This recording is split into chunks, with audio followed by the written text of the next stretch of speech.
Eye on America, weeknights on the CBS Evening News with Norah O'Donnell. The CBS News original 60 Minutes opens its archives. Pretty loose for a Friday night. Yeah, no, I mean, it's not my first show. With moments you haven't heard before. It's almost more fun that way when you have something to prove. Listen to 60 Minutes, a second look, wherever you get your podcasts.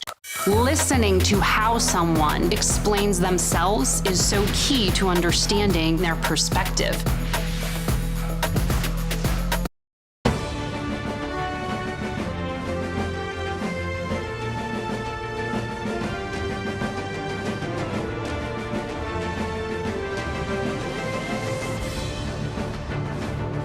The decision is going to be seen by something like half the public as a interference in the election. The real family separation policy in this country is unfortunately Kamala Harris's wide open southern border. He promised you, America, how easy it would be. I'll build you a big, beautiful wall, and Mexico will pay for it. Less than 2% of that wall got built, and Mexico didn't pay a dime. This was an unprecedented escalation by Iran. Israel has a right to respond to it, and we'll discuss that response with them. Hello, everyone. I'm Major Garrett in Washington. Welcome to America Decides. We start tonight with breaking news right here in Washington. A federal judge has unsealed new evidence in former President Trump's 2020 election interference case. Tanya Chutkan, she's the federal judge, made public parts of the key filing from special counsel Jack Smith. He submitted this filing last week under seal. It has now been unsealed. As you might recall, Trump is facing 4 charges in this particular case, among them conspiracy to defraud the United States. The former president has pleaded not guilty. I want to bring in CBS News chief legal correspondent Jan Crawford to catch our audience up on this. Jan, this filing is a reflection of the special counsel's orientation in his case to the opinion rendered by the Supreme Court providing immunity for presidents in their official conduct. If you'd be so kind, pick it up from there. Major, people throw around words like unprecedented and extraordinary a lot, breaking news. This is all of those things. Right. It is a 165-page, let's be precise, filing dropped today that provides new factual details about President Trump's alleged efforts to overturn the January 6th election. In 2020, complete with grand jury testimony that we've never seen before. And then it chronicles his arguments, Jack Smith's arguments, for why Trump is not immune from prosecution in the wake of that Supreme Court decision. So this, when you kind of step back and start analyzing all the things in this filing, it is extraordinary. It is unprecedented because on page after page, much of this we knew, and some of it from the House committee, but there is new information in here, including dramatic scenes where an aide bursts into the room where President Trump is sitting to tell him that they've taken Mike Pence to a secure location, and the president turns around, according to grand jury testimony, and says, "So what?" According to the filing. Dramatic stuff in there that people have not heard before. And then we have in this filing Jack Smith's arguments for why this prosecution should go forward, all 4 charges against the former president, despite that landmark ruling from back in July by the Supreme Court. And we talked about that at the time. Absolutely. There was a lot of overheated rhetoric around that, too. People saying that that the Supreme Court has shielded Trump from prosecution, that they had embraced Trump's claims that he had absolute immunity. And as you and I discussed at the time, that was not true. The court said that official acts could be immune, but presidents could be held liable or criminally prosecuted for their unofficial acts. And the court, in its opinion, referred to a case on the D.C. Circuit that kind of set out a roadmap for how Trump could be prosecuted. The actions of an office holder, or was he acting as an office seeker? And when you look through this filing that Jack Smith has dropped today, just over a month from the election, he tracks that reasoning in the Supreme Court's opinion, arguing that Donald Trump is acting as an office seeker, not as an office holder, and that therefore he is not immune from criminal prosecution for these, as Jack Smith says, unofficial acts. That's a really important distinction, Jan. I'm glad you brought it up because as I read, and I've only had a few minutes, you've had a couple more minutes, but we're all still reading it as we go.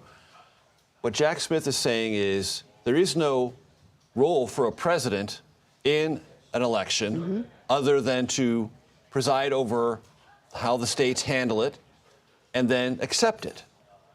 He was acting in a way that only a candidate, a self-interested candidate, would operate, not as the office holder of the presidency. Right. He's an office seeker. And the vice president at times was also an office seeker, a running mate, or when he was... And made different calculations and, importantly, different choices. And the vice president is present in this filing.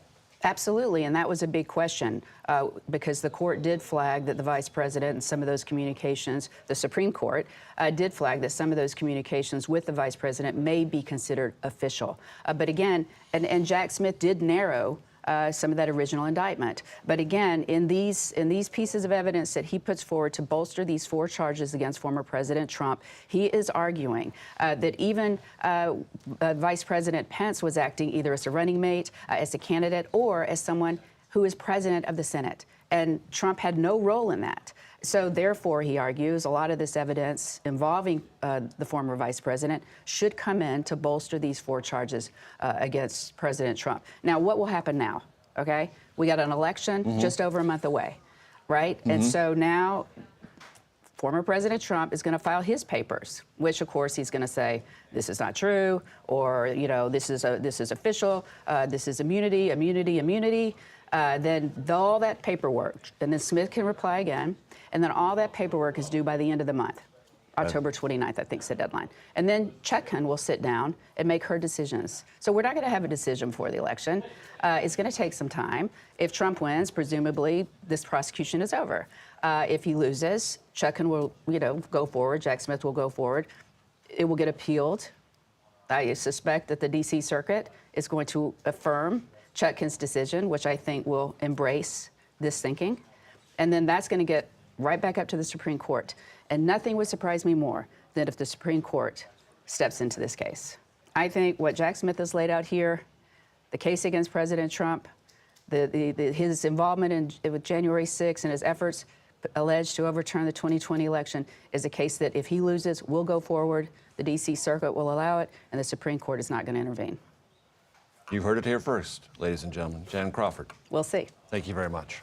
I want to go down to Robert Costa and Nancy Cordes. Bob, you have done path-breaking reporting on parts of this story, all of them or most of them dealing with Vice President Pence.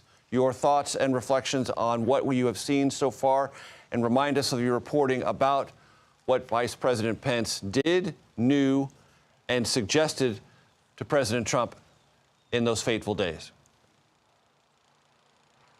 Good to be with you, Major. Over the past 2 years, I've spoken with witnesses who are close to former President Donald Trump, the lawyers who were close to Trump in those final days of the Trump administration, and the Pence people, in particular, based on our reporting at CBS News, have become crucial witnesses for prosecution as they look to build this case for the Justice Department and Special Counsel Jack Smith. What they have found is what they believe to be an alleged criminal conspiracy to weaponize the vice president and the vice presidency against the United States to put forward fraudulent claims about the election and ultimately hold Trump in the White House. At first blush, it seems like a scheme that could never have happened in the United States. But Jack Smith is saying not only did it unfold in rapid force on January 6, 2021, but based on testimony and documents he's accrued throughout this investigation, he believes Trump was masterminding this conspiracy, what he calls crimes, to use Pence as a way to overturn the election by walking away from the electorate and calling for alternate electors to come forward in the states. And what Jack Smith does is he builds upon what the January 6th committee does. Previous reporting has revealed that so many lawyers around Trump were telling him, you can do this, but others were saying you can't.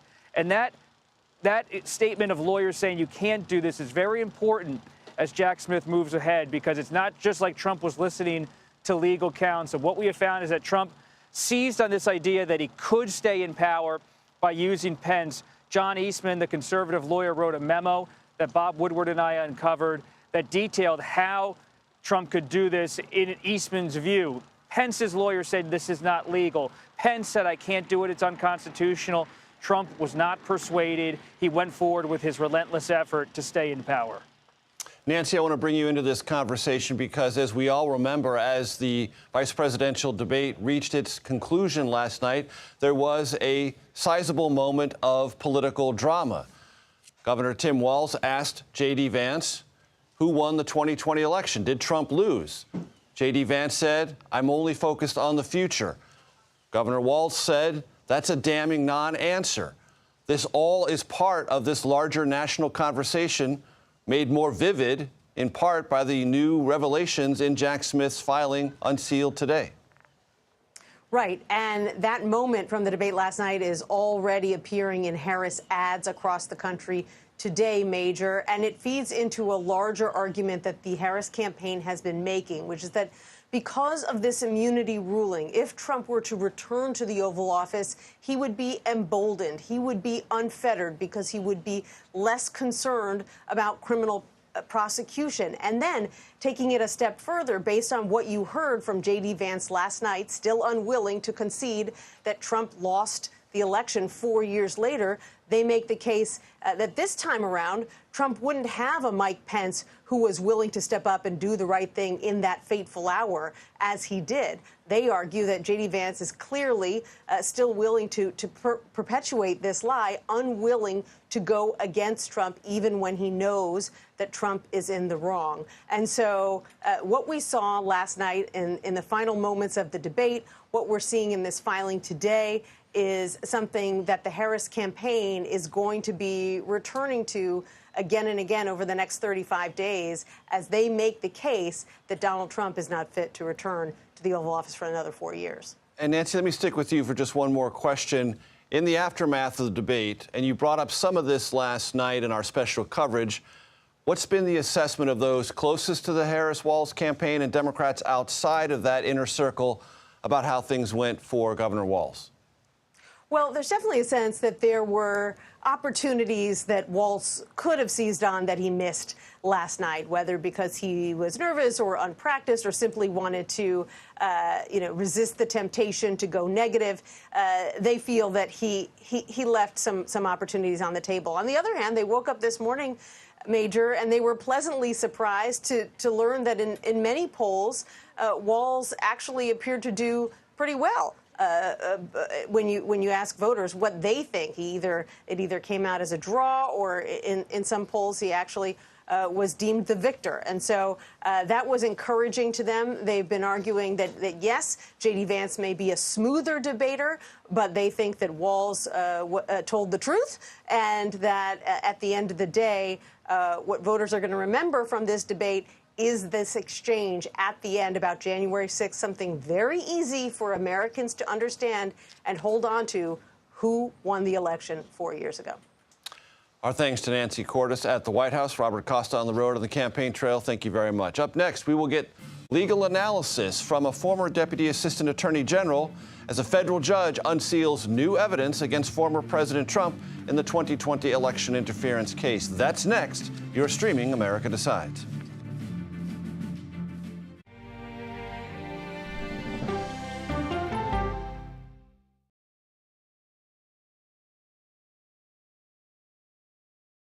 These are the stories 1, 2, 3, go! of we the people. We're trying to generate our own hope. It's a huge deal. I'm enabling them to feel valued. Eye on America. Weeknights on the CBS Evening News with Norah O'Donnell. I had progressively fallen deeper into the world of online sports betting. The risk is the rush. What do you think is driving the spike in popularity? I think it's legality. If it's legal, I'm going to use it. There are ways to bet when you are 18. We've created an epidemic of child gambling. You can't walk into a male dormitory in a college campus without sports betting happening. It's America's most neglected problem. I use sports betting as a way to escape, when in reality, I'm choosing self-destruction. Whatever I had left, it was gone. The purpose of the industry is to get you to play to extinction. And that means until all your money is gone. Go to the ends of the earth. Reach for the stars. Yeah, I just took off. That kind of thing. Oh, that's pretty good. Because there's always something new under the sun on CBS Sunday morning. America Decides is your place for fact-based, unbiased reporting. At the White House, at the Capitol, on the campaign trail. What do you say to those in your party? Any cracks in the Republican Party? Our reporters and our anchors travel the country talking to voters like you about the issues that matter most. Immigration is really a factor right now that are going to be driving your decisions. What would you say to those who say, look, that's just democracy at work? Listening to you and bringing your voice into our coverage. I want a strong, proud America. Is democracy on the ballot in 2024? Let us help you decide. America Decides. Stream our expanded one-hour program Monday through Thursday at 5 p.m. Eastern. Exclusively on CBS News 24/7, the streaming home of CBS News. People with developmental disabilities were once sequestered by the hundreds of thousands in institutions. Many of our fellow citizens are suffering tremendously because lack of attention, lack of imagination, lack of adequate manpower. Disability activists have since torn down barriers blocking them from living at home or in the community. We conclude that Title II of the ADA requires states to provide community-based treatment for persons with mental disabilities. But of the 16,000 people who remain in state-operated institutions, half are in 5 states, and Illinois is one of them. I don't want to live in the institution. It makes me feel discriminated against. Do you think there are people living in institutions in Illinois that don't need to be living there? Yeah, because they're proving it as soon as they get out.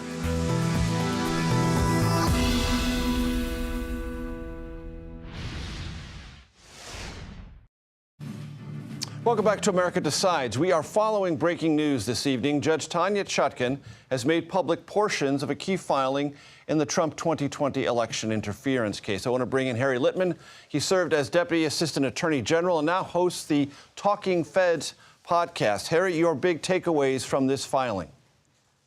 Well, my number one takeaway is that it was actually uncovered. Trump has tried very hard to keep all this information from seeing the light of day. Now it is out. The cat's out of the bag. He can't try to appeal or keep it from being there. So it has an immediate impact as sort of an October surprise in the election. In the substance, we have all kinds of new evidence, bombshells, really a fusillade of shock and awe from Smith, starting with Trump statements. He wasn't in front of the grand jury, but people were who heard him. They've given many of his statements. They're all going to be admissible at trial. They show he knew just what was going on. Second, Mike Pence statements. Remember, he wasn't there on January 6th, but he testified to the grand jury, and he lays out really a chilling campaign by Trump to make him try to break the law. And finally, on the Pence point, 2 more things, actually, Major. We know that when Trump, and it's the evidence is there on page 75, when Trump was saying to the crowd, Mike Pence has to do the right thing, he already knew Pence had decided against it, meaning he knew the crowd would be completely riled up when they found out that Pence wasn't going to do it. Finally, the issue on law. Does Pence evidence come in? The argument here by the special counsel on page 90 of the brief is it should come in because Pence is basically acting in this exchange as the head of the Senate rather than as Trump's sort of second in command. And that's the argument why it fits in the Supreme Court's rubric. Harry, I want to pull on one of the threads from what you just told us, because the Trump campaign, feeling a bit pressurized by this unsealing, says its timing is suspect. It's happening right after the vice presidential debate. It's happening in the teeth of the campaign. Therefore, it's election interference because it's creating all of this attention on something possibly injurious to the political fortunes of the former president. The timing of this is a reflection of both sides working on their briefings and the timing. And much of this has been pushed into this campaign, if I heard you correctly, by efforts from former President Trump's legal team. That's exactly right. And Judge Chutkan, who made the decision to open it to the public, has been more than any judge in these last couple years impervious, wearing blinders about the election. She says, that's not my lookout. Just yesterday, Trump came in with a very strident brief saying, don't do it. It will affect my election prospects. It'll be election interference. But that's not what the immunity decision was about from the court, right? That was about whether a jury could hear things. So Chutkan made the decision that that doesn't change the ability of the people, which is presumed under the law, to see this brief. And people are combing through it now, Major, and there's just bombshell after bombshell identifying who is P5 and who's P3. But the bottom line is there's going to be many days where people are reminded, and this dovetails with what you said about the vice presidential campaign, where J.D. Vance just couldn't say Trump had lost because Trump refuses to say it. It's going to really chafe against those claims of his, and I think have an impact on the election. Harry, you know this, I know this, but some in our audience may not. Testimony before a grand jury is not subject to any cross-examination. There's no defense attorney there. This is the prosecution building its case with as many witnesses as possible. Understanding that, how do you think Trump lawyers might try to argue against some of the revelations you've just described as bombshells? Well, they can argue in court, of course, when this comes to trial, if it comes to trial, as it won't if Trump wins the election, and then they can cross-examine. There's a lot they can say. It just so happens that the process that the Supreme Court put in place was tell us everything, DOJ, so then the judge can figure out where is immunity and where isn't. And for that, the biggest point is just that it now has been revealed. You're absolutely right that when it comes up in trial, there'll be things they can try to do. But the mere fact of it, Major, we didn't have these statements before. And everything that a witness said in the grand jury that Trump said, that is going to be admissible at trial under the rules of evidence. So many of his own words are going to be used to try to convict him if this comes to trial. Words he spoke, relayed to the special counsel by those closest to former President Trump, people he hired and trusted. We should remind ourselves of that throughout. Harry Litman, as always, thank you very much. Thank you, Major. With the Jewish high holidays underway in Israel, the country promises retaliation after Iran's missile attack. We'll get the latest from the region. That's next. Plus, the vice presidential debate, well, as you know, it's now in the books. How are voters reacting to what the candidates had to say? We will hear from voters. You're streaming America Decides.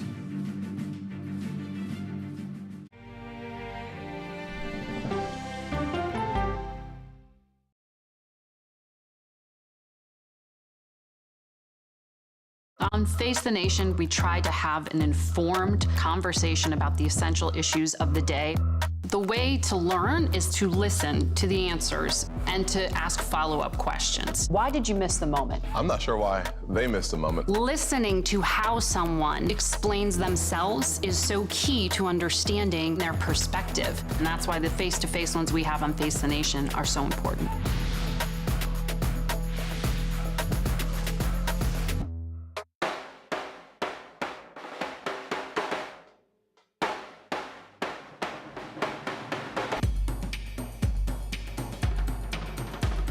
On America, weeknights on the CBS Evening News with Norah O'Donnell.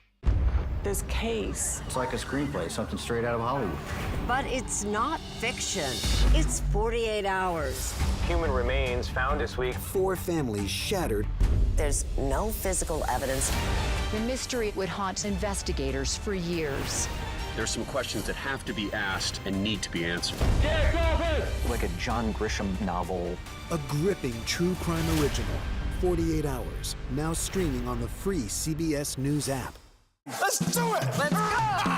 Let's do this! I can see clearly now that the rain is gone. Superstar approaching, superstar approaching. Just get your popcorn and get ready. Come on, Julia. Oh, no. I will if you will. You go, gal. Yeah, boy! Dollar Jill. If you can't get into the market, it's okay. Renting is fine. Box, oh, it's bad. Screw cap, oh, it's bad. It's not true. We are making a wonderful lemony chicken. Ooh, it's hot. That's good. I wonder what Serena's doing. I wonder how Serena is feeling. That's a really good question. No one's asked me that yet.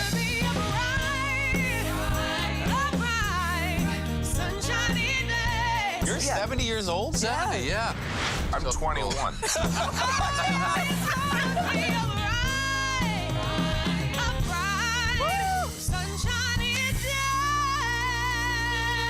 We'll see you 7 o'clock sharp. When you need your sports news all the time, We've got breaking news to bring to you. CBS Sports HQ gives you a snapshot of all the sports that matter to you. Big news coming out of the NFL. A lot of movement in the rankings this week. With highlights. What a finish at the final round of play. And in-depth analysis. Can they three-peat? Tony Romo joins the conversation. What can you say about this game? When you need your sports in a snap, We're bringing you that breaking news right here on HQ. find it on CBS Sports HQ. Streaming free anywhere you are. The CBS News original 60 Minutes opens its archives. Pretty loose for a Friday night. Yeah, no, I mean, it's not my first show. With moments you haven't heard before. It's almost more fun that way when you have something to prove. Listen to 60 Minutes, a second look, wherever you get your podcasts. Welcome back to America Decides. Great to have you with us. Voters, as they are prone to do, are sharing their thoughts on the vice presidential debate just concluded. And our Jerika Duncan sat down with some of them in Grand Rapids, Michigan to gauge their thoughts. Let's listen. Well, Major, a lot of people might question whether or not a vice presidential debate makes a real impact at this point in time. Well, I can tell you last night we saw the impact that it made firsthand. If the election was tomorrow, who are you most likely to vote for? I'd have to say Trump. I really would. I mean, I like J.D. Vance. He was pretty good. Like I said, he was smooth talking. It was just, to me, it was better with Trump, you know, when I voted. When you say better with... You know, the economy was better. You know, there wasn't that much crime. There wasn't all these wars that were, you know, breaking out now. It just seemed different. We have 1, 2, 3, 4. Out of the 6, we started out a little different. But now we have 4 people that are sitting here who are saying, you know what, I'm going to go with Trump. And you two are in the minority group. It scares me. That scares you? It does. It Why? scares me a lot because I just don't like his rhetoric. I don't believe anything he says. Anything he says really just is, and everything they've proven time and time again what he has said is lies, and he still. You know, that kind of scares me. It scares me that he's going to run our country again. What was something that really sort of stuck out? And it sounds like the economy and immigration for everyone here, and correct me if I'm wrong, is still high up in terms of priority. And abortion. And abortion. That's okay. Yeah, my 3 were economy, abortion rights, and then also gun control. I feel like on gun control, they both agreed that that something needed to be done, but there really wasn't a plan to fix anything. The only thing that I heard was Vance saying that he wanted more security in the schools. And listening to the debate, who do you think will win? I really don't know, but I think Harris is going to win. You think Harris is going to win, even though you're going to support Trump? Yeah. I wouldn't be surprised either way. I just. Like all of you just said, you care about democracy. Like Trump does not care about democracy. I think if you actually listen to him, you look at his actions around January 6th, you look at his actions leading up to the election, he will tell you time and time again, he cares about himself. He does not care about democracy. Holly? Oh, I don't know. I honestly don't. I'm right down the middle at this point, in who could go. You could see it go either or. Mm-hmm. Yep. Just because I've heard the numbers are so close right now, too. I hope Harris wins, but if she doesn't, our country's going to be in a lot of trouble. I really believe that. Max? I believe Trump's going to win. Ellie? I totally think it could be a flip of the coin. I think that there's going to be a lot of silent voters who are a lot of silent Trump or previously Trump supporters that are going to vote Kamala and just don't want to say it. And Major, something else worth noting, 4 out of the 6 voters I spoke to said they want to see one more debate between Harris and Trump. With just over a month until Election Day, it doesn't appear that that's going to happen. Nevertheless, Jerika Duncan, thank you very much. Now to the Middle East. Israeli Prime Minister Benjamin Netanyahu is vowing retaliation for yesterday's missile attack launched by Iran on Israel. Most of those missiles did not get through Israeli defense systems, but some did. And our Chris Livesay is near Tel Aviv with the latest. but some of those missiles did get through, like the one that smashed this car in a residential area here outside of Tel Aviv. Among the 180 missiles Iran fired at Israel overnight. The sky was incandescent with falling debris from many of these missiles that were intercepted by Israel's defenses, from the Western Wall in Jerusalem to here in Tel Aviv. Now, this comes amid a backdrop of a widening war in Israel at the border with Lebanon. Israel announced earlier this week that it was launching a limited ground offensive across the border with southern Lebanon to go after Hezbollah. They showed pictures of some of these cross-border incursions where they say they were destroying tunnels and destroying weaponry that they found inside some of those tunnels. This level of intensity of fighting is something we haven't seen since 2006, the last time Israel fought a full-blown ground war with Hezbollah. Chris Livesay, CBS News, outside Tel Aviv. The vice presidential nominees were, by and large, civil as they sparred during the CBS News debate. So who do voters think did a better job? Our top pollster, that's Anthony Salvanta. You can see him right there. We'll help to answer that question next. You are streaming America Decides.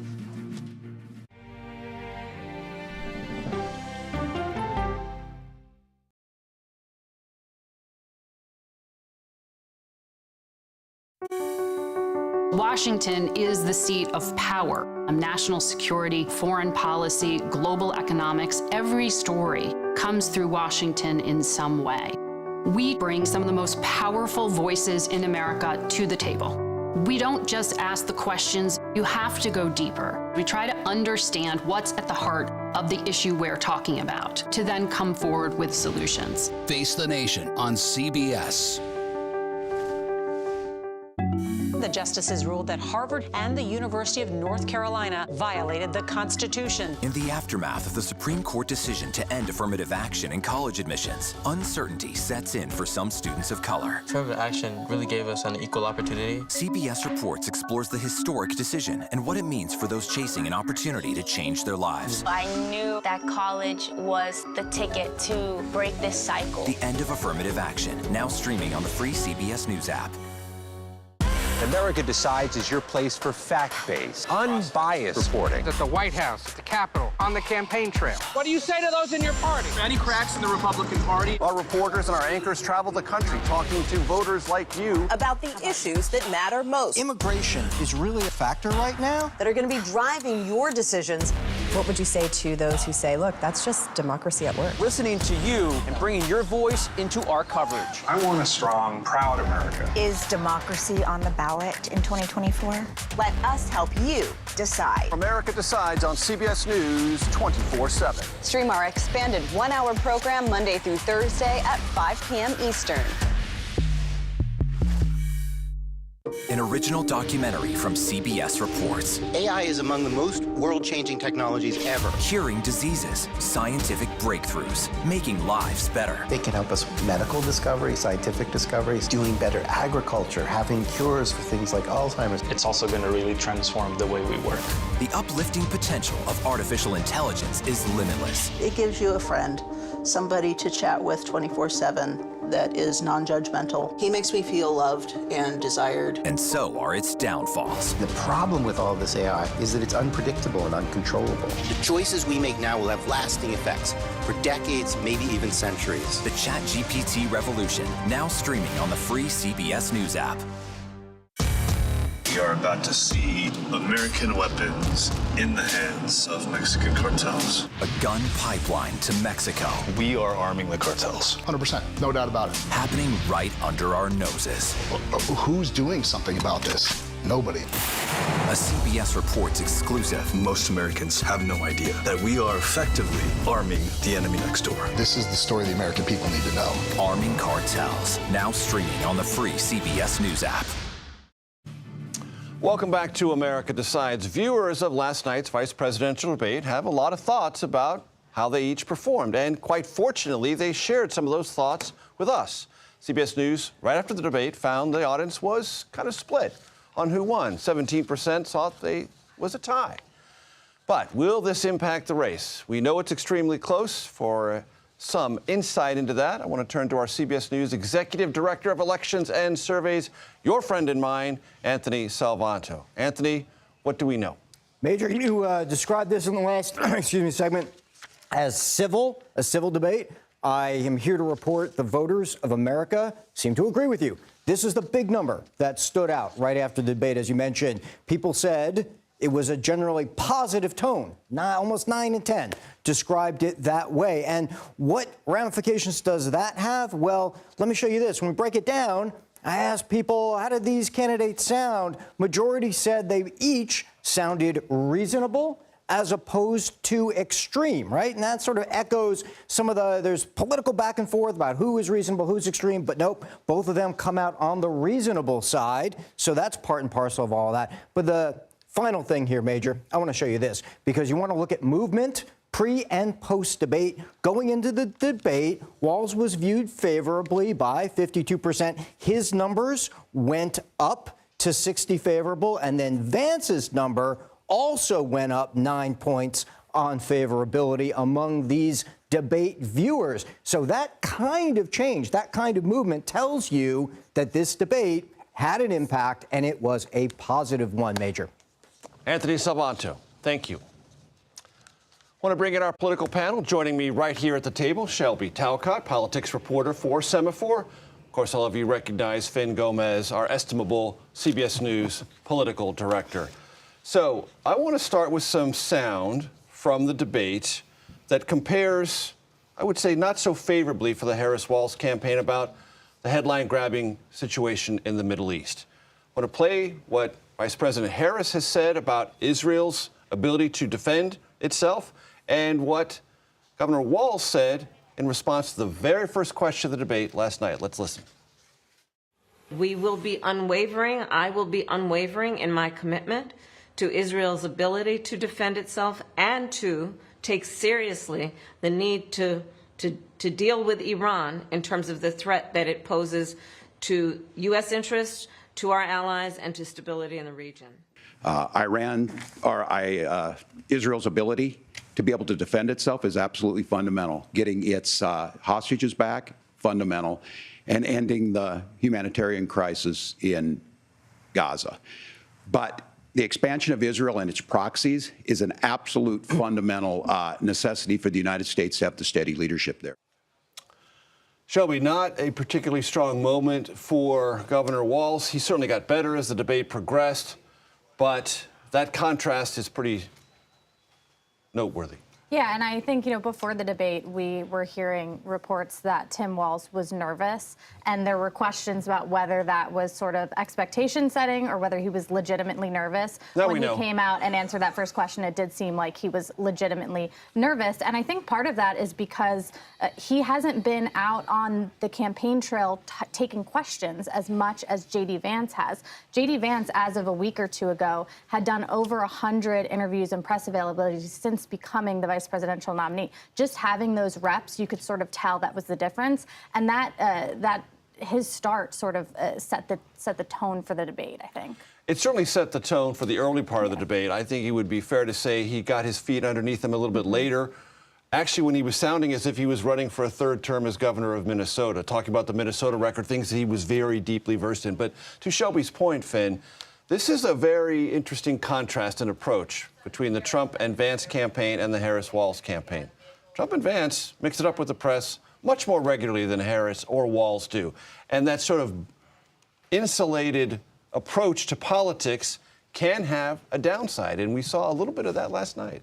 No, absolutely. And I think that, conversely, when you look at Harris and Trump, how they prepared for their debate, their last debate, Harris did similar preparation to Walz, right? She kind of hunkered down in Pittsburgh. She did like the mock debates, and had someone stand in for Trump, all that stuff. He did the same, but I think there is something to engaging with voters, engaging with press, engaging with us, and just really that joust is invaluable. You need the reps, as people say.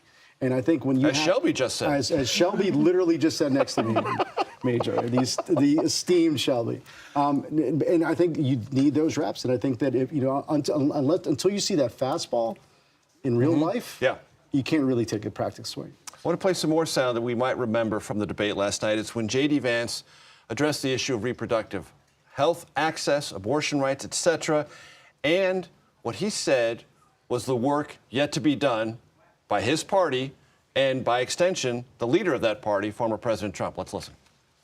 My party, we've got to do so much better of a job at earning the American people's trust back on this issue where they frankly just don't trust us. And I think that's one of the things that Donald Trump and I are endeavoring to do. I want us as a Republican Party to be pro-family in the fullest sense of the word. Fullest sense of the word. There's no definition in America on what that means. It's just sounded like a way to try to get by a place that is causing pretty significant and noticeable political pain for the Trump-Vance campaign. Abortion has been a tough topic for Republicans over the past few years, and when you talk to people on Donald Trump's campaign, they are not pretending otherwise, even though Donald Trump has come out and sort of said, well, he's staked out his position, so it shouldn't be an issue anymore. They know that it's going to be an issue in this election and that it doesn't necessarily favor them. At the same time, what I also thought was interesting during that debate, during those remarks, as J.D. Vance was talking about abortion, was Donald Trump was coming out on Twitter or X and deciding to say that, oh, actually, everybody knows that he would veto an abortion bill if it came to his desk, which, of course, he had dodged during the last debate. So that was pretty newsy. This is very newsy, and I think it's going to be important to see in the next 24 to 48, 72 hours, what is the reaction, Finn, within the self-described pro-life community to see their leader of the Republican Party say, if a federal abortion ban of some number of weeks, 15 or otherwise, came to his desk, he would veto it. That's not what they want to hear. And that was news last night, and it came directly out of this interaction over this topic in our debate. Well, I remember just a few weeks ago when he's kind of stepped into the same sort of quagmire on this issue, and he got that backlash from social conservatives. He immediately sort of, reversed that sort of sentiment. He has to play, and he's on a delicate balance here, Major. I mean, he essentially has to, appeal and please his base, because he has to ensure that they come out in 34 days, and at the same time, he has to, appeal enough to those people on the bubble in places like Pennsylvania, where that issue did win for Fetterman in 2022. Like he has to be able to say to both those groups, "I am your guy." Like that is a very tricky balance, and it did not work last time. And the fact that he tried to do that in the midst of this vice presidential debate tells, I think, all of us that it's uppermost on their mind, and they're trying to find some way to recharacterize and reframe this. Shelby Talcott, Finn Gomez, thank you very much for your time. We appreciate it as always. My theme today is 5 words: under budget and ahead of schedule. A new book argues that Donald Trump's business success is a fabrication. The author of Lucky Loser joins us next. You're streaming America Decides.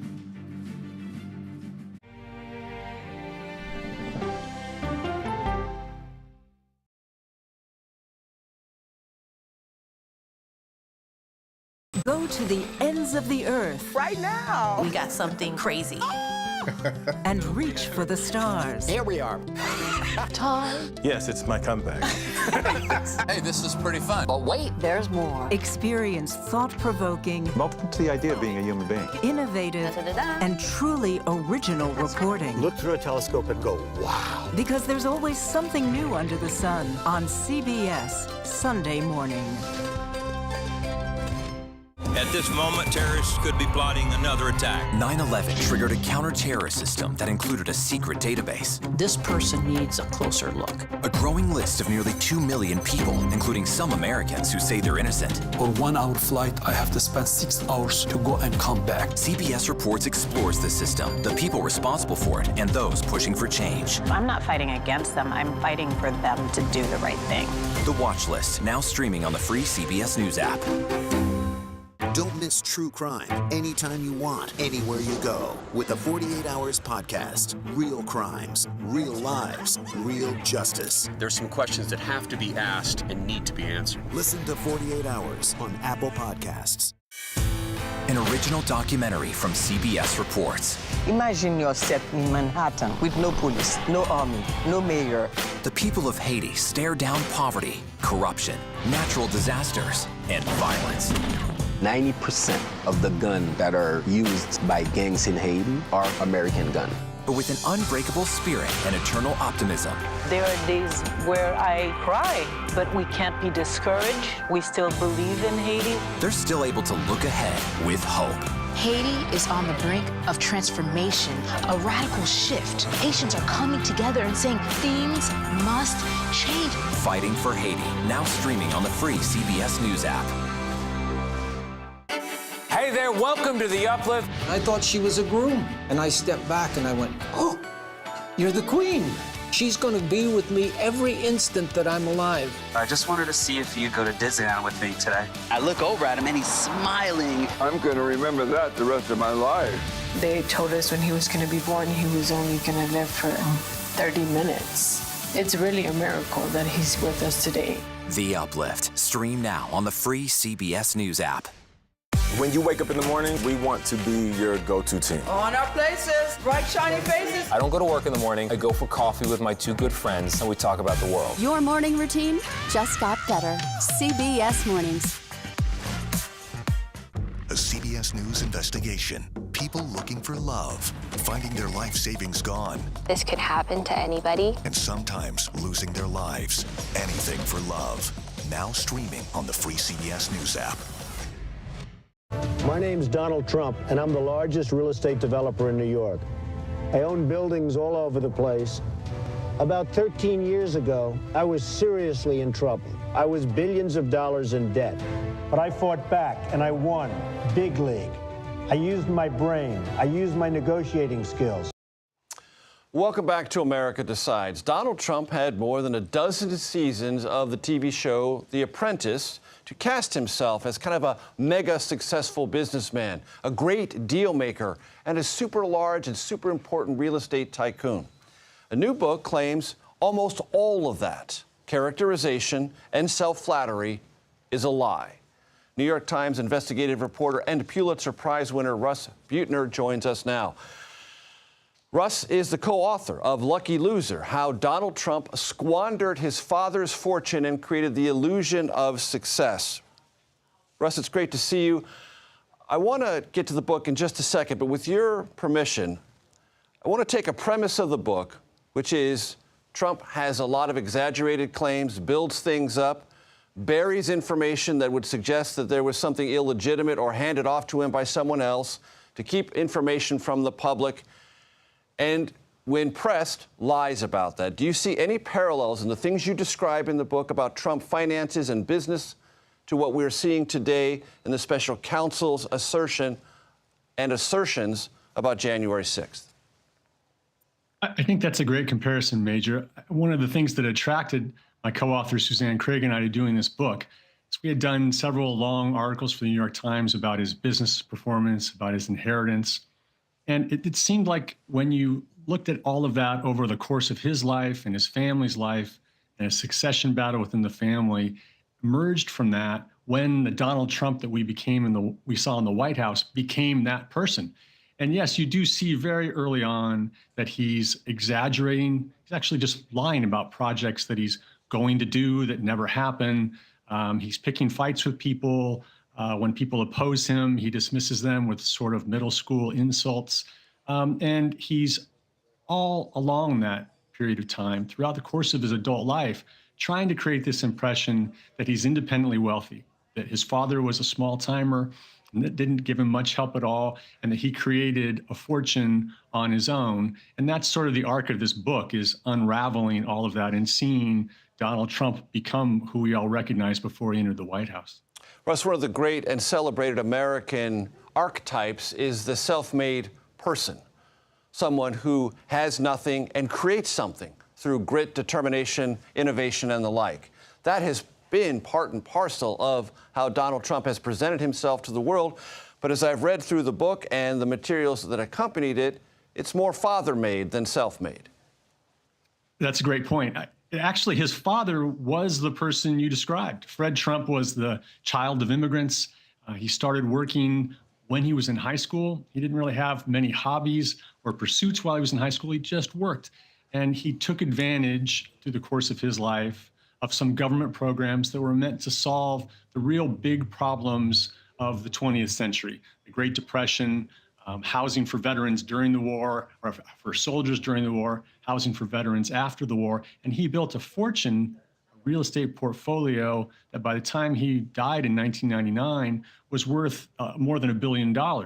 And Donald Trump benefited from the connections Fred Trump had created during his time building in New York City. He benefited from financial support. He benefited from his father introducing him to lenders and co-signing on loans. He didn't really do any of that on his own.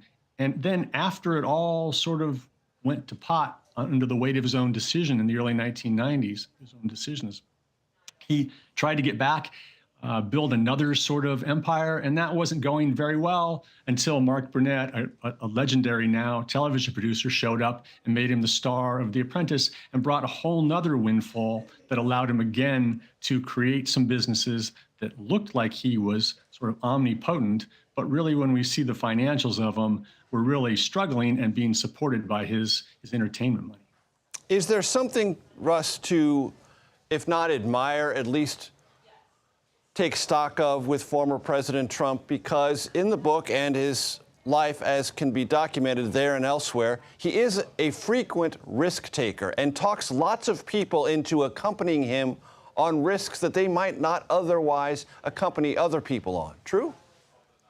I mean, it's definitely true. He was a risk taker. I think people will come to their own conclusions about whether that was a positive trait. I wonder sometimes if when you're risking in really banks' monies, that was what he was generally playing with, was bank money, junk bond investor money for a lot of years, and then not repaying many of those loans, he was really risking his own money or someone else's. Ross Buettner, thank you so much for your time. The book again, Lucky Loser.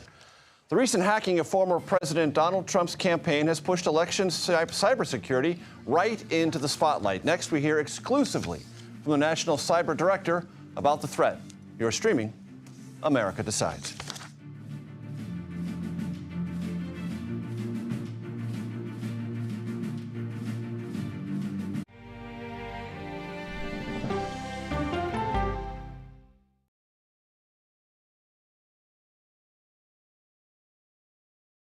These are the stories 1, 2, 3, go!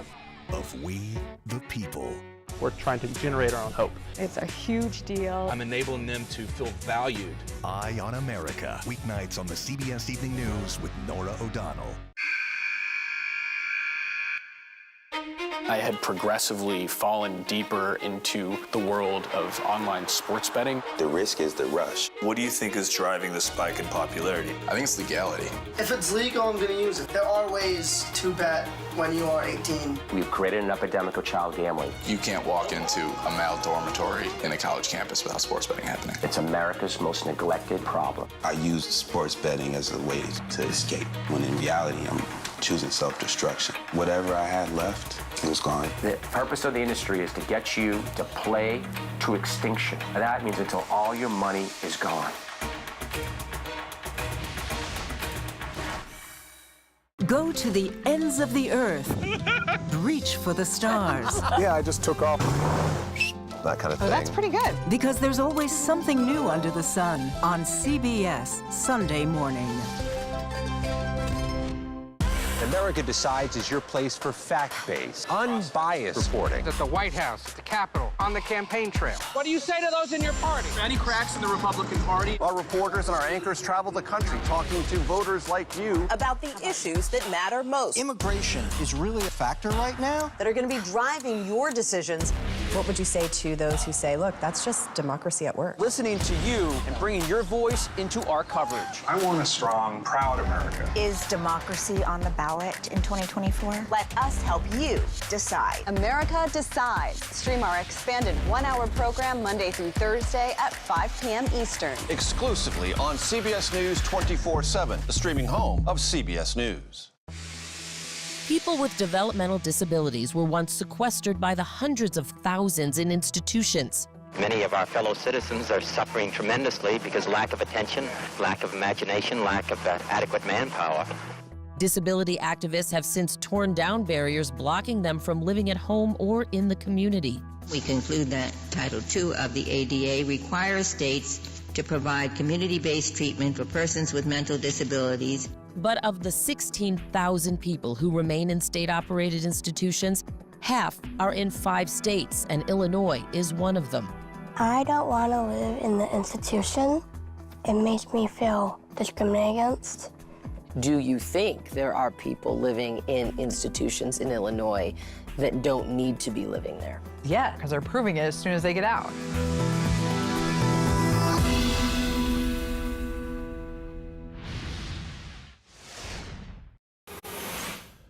Welcome back to America Decides. Fact, Russia and Iran are trying to influence this election and thereby destabilize American politics, and they have been behind previously successful hacks of presidential campaigns. Our Olivia Gaza spoke exclusively with the National Cyber Director about this and other topics. Another big concern, the number of open cybersecurity jobs across the country. So where are the biggest gaps? Where are the biggest vulnerabilities right now? Are they in healthcare? Are they in infrastructure? Are they in finance? Help us understand where you're the most concerned. Yeah, biggest gaps, concerns for me, the number of open jobs, nearly 500,000 open cyber jobs in this great nation. And it's not because we don't have the talent. We need to do better at reaching out and expanding the talent pool, the traditional talent pool. And you're saying that now, to have a good job in cybersecurity, you don't necessarily need a computer science degree or any degree in a technologically based field. Do you need a 4-year degree? Not at all. And you are right. We do not need a computer science degree to make a strong contribution in cybersecurity. The skills-based approach to hiring really is based on what an individual knows. What are the skills they have? How can they apply that to the mission? It's the right way to go. You talked about your background, CIA, NSA, some of the top national security agencies that really deal with the most compelling challenges of our time.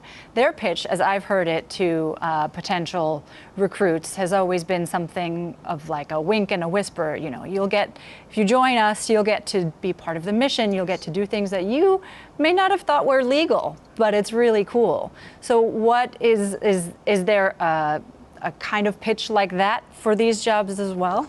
For me, when it comes to cybersecurity jobs, I can say with 100% certainty that the type of mission, defending cyberspace, that one might do in the public sector, you can do it in the private sector as well. We've seen that our private sector partners are under the same type of threat and attack that our public sector partners are. So you're going to see that same type of cool fighting in cyberspace in the public sector that we'll see in the private sector. And frankly, some of our private sector partners see these threats before the public sector does. So it is an absolutely fascinating mission space. It's an absolutely critical mission space. And you can see it in the public sector or the private sector. I'd like to broaden the conversation to some of the challenges that we've been talking about in the national security space. It probably hasn't escaped your attention that there is a consequential election coming up. Does having all of these jobs free right now suggest that we are more vulnerable than we should be come November 5th? We are in a good space as a nation going forward.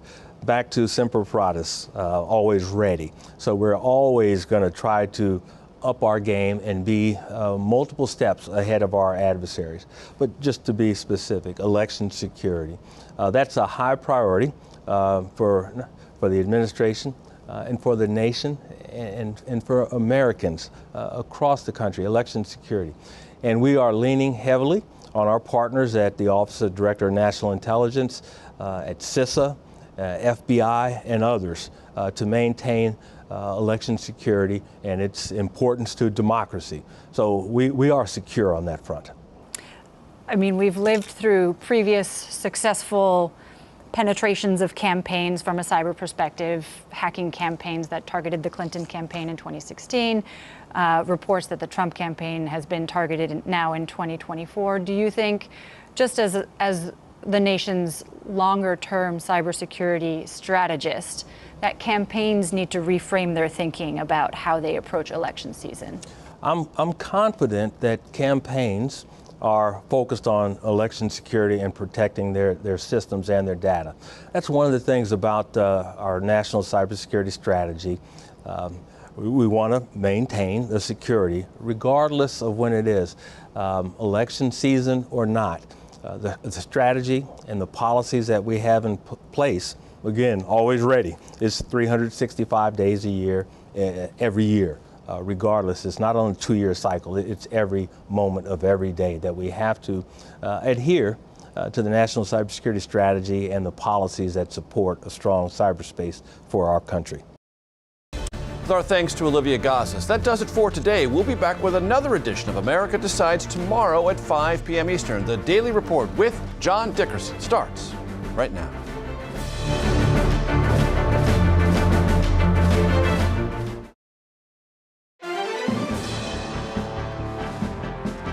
Welcome to the Daily Report for the 2nd of October, 2024. I'm John Dickerson. Israeli